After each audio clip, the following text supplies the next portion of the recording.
Buenos días. Good morning, everybody. I'm very happy to see you all here. Thank you for coming. There's a lot of talent in this room, and we're going to need it because we have an enormous challenge ahead of us. We're living difficult times, and we count on you. First of all, I want to thank the team. Katy Camacho, you strike a home run yesterday, and you're striking another home run today. I hope you inspire the Padres because they're losing against Los Angeles. Thank you, Katy, and thank you, Ramon, and thank you, Carla, and thank you, Maggie, and thank you, April, and thank you, the advanced team of GPS, and thank you, Caroline Freund, our dean, for being here, for enjoying this forum, and for make, as I was sharing with you yesterday, USMEX central to GPS. Caroline, as the dean of GPS, you can tell that she organizes lots of meetings throughout the year. And last year, at the end of the year, she was having a fairly important meeting. She invited to UC San Diego all the deans of the best schools of international relations and public policy from almost everywhere in the world. And they came here, and guess what? She asked us to tour them into Tijuana, into the border. We took them to a migrant shelter. We took them to a very advanced maquiladora, and they were very pleased. And they were basically, and the message from Caroline and from ourselves is that UC San Diego is placed in the US-Mexico border, and that is important for Caroline. Thank you, Caroline. So why don't you take the floor and say a few words?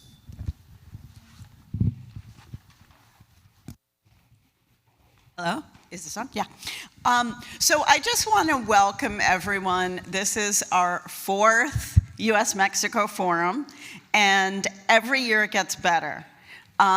There's one unfortunate thing this year, which is that it'll be really interesting, but the topics, some of them are a little bit depressing. So we apologize for that and hope that they're more positive in the coming years. There's so many issues to discuss, whether it's geopolitics, trade, migration, security, energy. We could really have a conference almost on any one of these. But I think it's so important that we have these discussions, that we bring together, and this is really our goal at the School of Global Policy and Strategy and at the US-Mexico Center, to bring together policymakers, business leaders, and academics so that we discuss the topics with evidence and really with solutions in mind. And here at GPS, we have some of the top scholars in all of these areas, and I'm so excited for you to have a chance to meet some of them. And again, we're just very, very focused on impact, not just scholarly research, but making sure that policymakers and business leaders know about it, and we aim for solutions. I want to emphasize a point I made last night and that Rafael just alluded to as well, which is that in this time of incredible uncertainty, there are some things that don't change, and one is our location. Geography is fixed, and we are a top 6 public university and the only large research university right on the US-Mexico border. And our goal is to bring those discussions and be the place where they're happening. And I'm so happy for this occasion because as it's developed over time, we've kept the level, and I think we've expanded to really ensure that we have voices from both sides of the border, as well as increasingly our neighbor to the north as well. So that's really fantastic. The other 2 things that don't change that I think we can be a little bit optimistic about are economic fundamentals, that ultimately they're going to rule and discipline a bit what can be done on the trade and migration side, and elections, which hopefully will discipline what can be done on the political side. So I'm really keen to see the discussions today, and again, the US-Mexico Center and border relations, and the relations between US and Mexico are so important for us that I just couldn't be happier to host this event. And thanks to Rafael for being the big organizer and getting this done, and Kathy as well.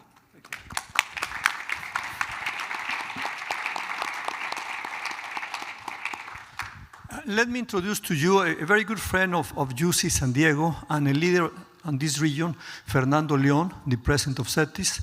Fernando is a dear friend and colleague.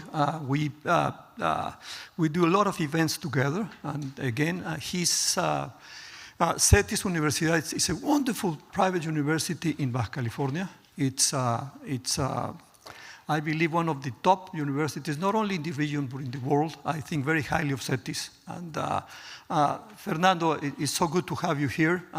Fernando has become, I would say, a leader in Mexico about globalizing higher education. And I believe CETYS Universidad is one of the best universities in terms of student mobility. And that is because Fernando León is quite a leader on that. Fernando, would you like to say some words?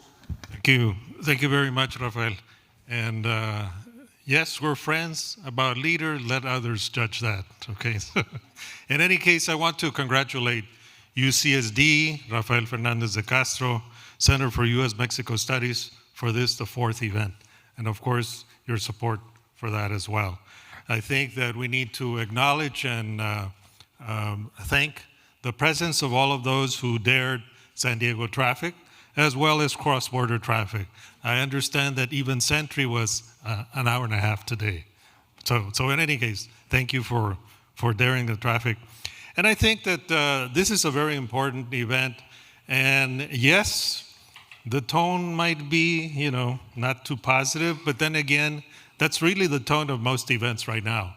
And I think the challenge for all of us is to make sure that we go beyond what is, discuss what can be, and work together for a more promising future.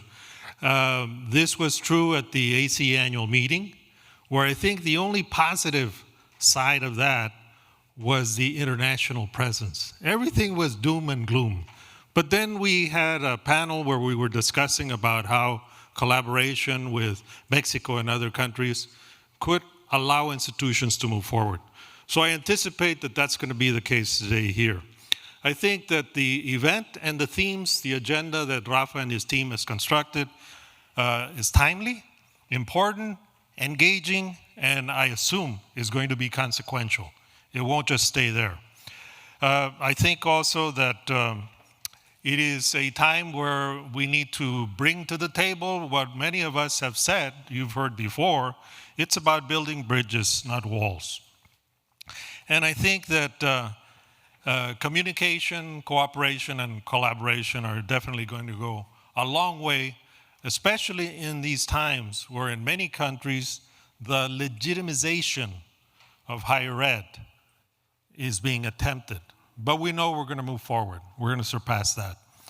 I think that in these times where you see countries that were not considered democracies and are heavily investing in higher ed, what's happening in the world where you see countries that have been stalwarts, supporters of democracy and higher ed, and they are headed in quite the opposite direction. I think that it's an important reflection to make. I think that one of the themes that we need to highlight, and one of the special recognitions refers to Tanya, and of course, as the role of women leadership as we move forward in society.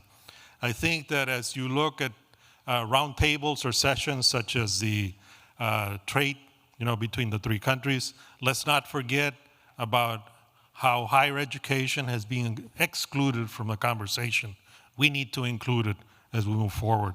And I think that another quite appropriate observation and inclusion on the agenda on the part of Rafael is that while we're accustomed to talk federal level to federal level, the conditions are such that there are going to be many things that we're going to be able to do if we talk with the right state. with the right state. There are many states in the US where we can move forward. And I think that you will also learn, for those of you who do not know about these things, that in fact you are in a unique region, the Calibaja region, where you have initiatives such as Smart Border Coalition, you have nearshoring and semiconductors, you have the emerging Calibaja Consortium, you have Tijuana Innovadora, you have, of course, what in other places would be rare. You assume that there's south to north flow always. Well, that's not always the case. Here in particular, you have north-south flow as well, and you have a very dynamic and synergistic environment.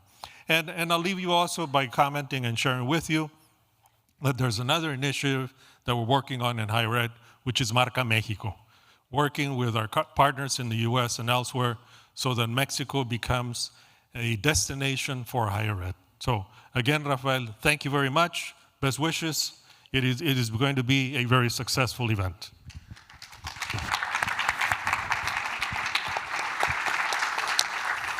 Gracias, Fernando. Santiago García. Santiago is a dear friend. He's the president of Universidad Panamericana. I'm very happy to see you here because 4 years ago, Pradeep Khosla, Caroline, Freund, and we visited you. And now we're doing lots of things together. You're partners in this forum. So thank you, Santiago, for being here. Before I introduce Santiago, let me share with you, I just saw coming in Rocío Abud. I want to share with you that this time around, we came with a strategic alliance with Fundación Coppel and the summit of the Sea of Cortez. Thank you, Rocío, for trusting us. Rocío and her team, America and Ramses and all the team is here. I'm part of the content I would say, yes, I participate with them in designing this summit of the Sea of Cortez. And now they are sponsoring 2 panels tomorrow, key panels about Calibaja, about how to preserve the Sea of Cortez. And I feel very proud of this coalition, of this strategic alliance. Thank you, García, and thank you, Ramses, and thank you all guys for being here. Santiago, yours is the floor. Good morning. I am very proud of being here. Thank you, Rafael, for the invitation. I want to thank as well Caroline because of the reception. Very happy to be here. And Fernando, of course, he's an old friend of the Universidad Panamericana, of myself. We met last week at our university. We are going to his university in a few months. We had a meeting with the presidents of Mexican public and private universities, and we have a very good relationship between universities. I would like to say that Rafael is a great leader. His vision, his drive, his initiative is really great. And one of the things that I am very proud of being here is that he's able to get together many smart people, as you can see in this forum, and not only smart people, but good people at the same time. So congratulations for that reason as well. So talking about this agenda of these days, so I see that there are some political topics and then economic topics and related with companies. And I would like to say something about education, similar than Fernando was mentioning. So in education, I think there is a different agenda compared to all other issues. So in educations, we usually have like long-term relationships. I can mention that between Mexican and American universities, there are very good relationships. We have, for instance, the mobility is increasing in this moment, even though probably someone could say it's not possible, but it is. And at the same time, there are new topics related with the new technologies. For instance, we have like the coils that are online education between the 2 countries and different universities involved in this project. We have like this mega trend that is related with lifelong learning. That is a really good opportunity for Mexican and American universities. And I can say in general terms that there is a great collaboration and there is a great disponibility in both countries. In the other topic, for instance, if we say about as you mentioned, a little bit depressing probably in some topics, But for instance, there is one idea that I wanna share with you. That is, if you go back to 1990 or 95, and in that moment, someone would say, so in 30 years from now, China is going to be like in the politics of globalization, and United States is going to be in the restrictions. So probably one could say, well, you're nuts, that is not going to happen, and it's happening now. But in that sense, I come back with the idea about education. Education is working in the long term. Education, sometimes one government or the other just pass 4 or 6 years, and then it's another one. And in that sense, education is still going to one way. So I think education is a hope for humanity in that topic as well. And at the same time, talking about education, I think, of course, for us is like the most important topic. But in this moment, not only because of collaboration, not only because of projects, not only because of research that is important, but also because of this sense of hope and this capacity of the universities of building trust and building bridges between countries. So in that sense, I think we have a great opportunity for the future. I hope you can enjoy all those days. And I want to say again, Rafael, thank you very much. We will try to collaborate a lot more in the future. And thank you, everyone, for being here.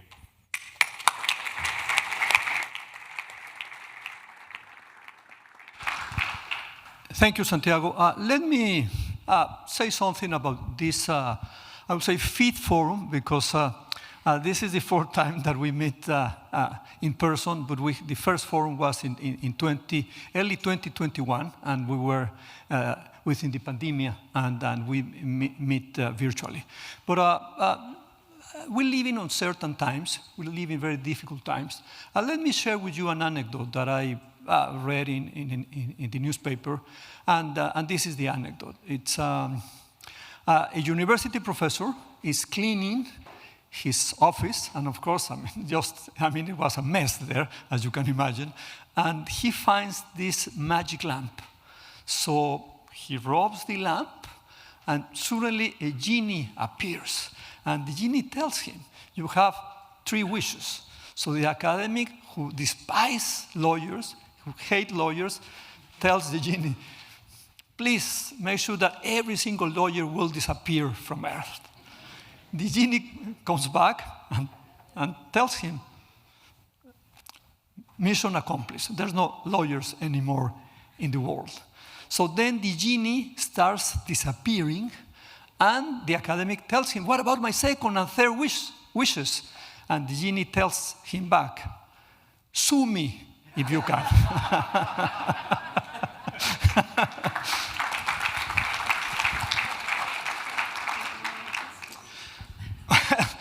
That's how we feel in the US. There's fear and anxiety in this university and in every single campus in the US. More than 5,000 students, foreign students, they have been revoked their visas. More than 50 students here at UC San Diego, they don't have foreign students, they don't have visas anymore. So there's fear and anxiety, as I was telling you. Not long ago, Caroline put together this faculty meeting. And we were talking about how we feel. And a faculty member, a young woman from India, she was sharing with us that she felt a lot of anxiety because she has this 2-year-old girl and this 2-year-old boy. And she says, I only have a green card. My children are American. If I go overseas to a conference and I come back and I cannot come back into the US, my family will be broken. So that will give you a sense of how we feel here. And what I like the best out of that meeting is that the entire faculty, especially the young women in our faculty, they told her, no worries, you're not alone. There's a community here and we'll protect your family. That was, I would say that was very taking, and I believe we need a lot of community. So let me go to the forum. I will say that this forum is more important than ever, and we have, I will put it this way, 3 goals. Number one, we all understand and we all know that Mexico is indispensable for the US. But at the forum, we need to find out how can we communicate that into the US. To me, that is paramount. Second, I believe that we have to come with an offensive agenda. We're playing too much defense. Let me share with you, let me give you an example. If Trump's immigration policy succeeds, the US is going to need not 400,000 Mexicans coming every year to work legally into the US, but the US might need 1.5 million, 2 million. So we need to really think about a huge guest worker program. And I'm glad that Andrew Seal is here because he truly knows, and Teresa is here because they know about these issues. So we need to understand and to define how Mexico is essential to the US. And finally, and this is very important, a lot of us here, because there's a lot of students also, but I would say most of us here, we were born in the 20th century. So we Mexicans know what is to live with a strong man in the presidency. That is happening now in the US, so that's why the first panel that you will listen to now and the last panel is about the state of the US democracy. Let me finish by sharing with you that last Thursday, I was in Puerto Vallarta in the yearly bankers meeting, and I was listening to President Sheinbaum. I was very impressed because she didn't read a speech. She presented a PowerPoint. She was very professorial. She was very well trained as a professor. I really enjoyed that. And she presented Plan Mexico. And at the end, our president, and Ana Paula is here, she can share with you what she thought about Claudia. But I will say that she said that she was optimistic about her relationship with President Trump. And I believe that she has shown a lot of gravitas in dealing with Trump. Of course, she was very well trained by AMLO. And not only that, but I will say President Trump respects powerful people. And she knows that Claudia Sheinbaum is very, very, not only powerful, but I would say very popular in Mexico. So there is a respect out there. So I believe that our challenge here, and I'm seeing Carlos Pascual, and I'm seeing Tony Wen, and I see Jose Galicot, and lots of you. We really have to come with sound policy recommendations. I believe we have to play offensive, so let's go for it. Thank you for being here, and let's go to the next panel. Thank you all for being here.